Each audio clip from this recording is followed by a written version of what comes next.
Cinderella guitarist Jeff LaBar was found dead by his first wife Gaile LaBar-Bernhardt on Wednesday inside his apartment in Nashville. He was 58 years old. Vocalist and guitarist Tom Kiefer, bassist Eric Brittingham, and drummer Fred Curry issued the following statement Wednesday night.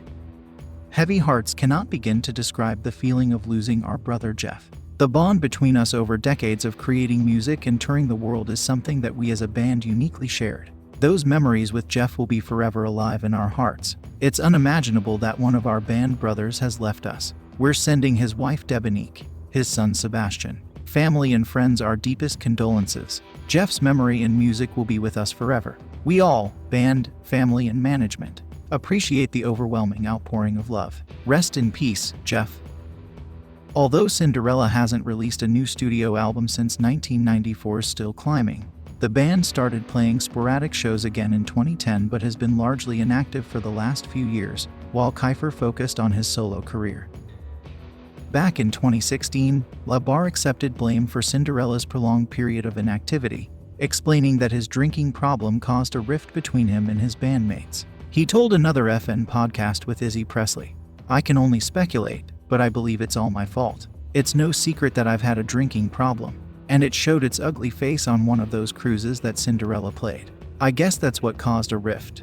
When I fell out on one of those cruise ships in front of everybody, like, basically OD'd, that's when the band, and mostly Tom, took notice and was like, 'What the fuck?'" Asked if he was sober at the time of the interview, LaBar said, "No, I'm not, which is the problem, which is probably the problem. Like I said, I can only speculate because I don't talk to the other guys anymore. I talk to Fred every now and then. Eric is 20 minutes from me. We haven't talked lately, but Eric and I have been the most consistent of all my bandmates throughout the past 32 years. It's just Tom and I that don't talk anymore. And I can only speculate that he's very disappointed and doesn't want to see me die. He doesn't want to witness me dying." LaBar went on to say that the touring lifestyle fed his appetite for partying. "All the way back to the 80s. He explained, "I have a history. It's not just these past issues. I have a history of drinking and cocaine. In the 80s it was cocaine abuse. In the 90s it was heroin. I went through every cliche phase that a rock star could go through. It just wasn't highly publicized. I was arrested, I went through rehab. I did all the things Motley Crue did. I just didn't publicize it. I was Motley Crue and Guns N' Roses all wrapped into one. As a band, we tried to hide our dirty laundry. And most of our dirty laundry was me. We didn't try to hide it. We just didn't publicize it. We just didn't tell people, 'Oh, yeah, Jeff's in rehab. Jeff's in jail. Jeff's in whatever.' We just didn't publicize it. We actually kept it to ourselves. It was our family. It was our family business. And that's how we treated it." Despite the fact that he hadn't spoken to Kiefer for a couple of years prior to the Another FN podcast with Izzy Presley interview, LaBar said that he didn't hold a grudge against his longtime friend and bandmate.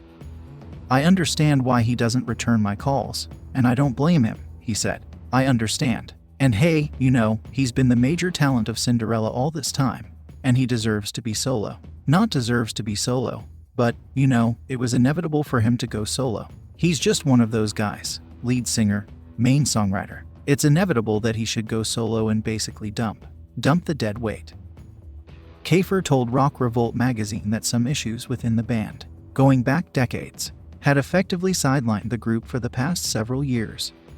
He explained, "We took some pretty extreme measures to right the ship and fix things, and we made a pact as a band in 2012 that we would not do anything as a band until the issues were resolved. That's how much it came to a head. The issues are unresolved, so that's all I can say about that."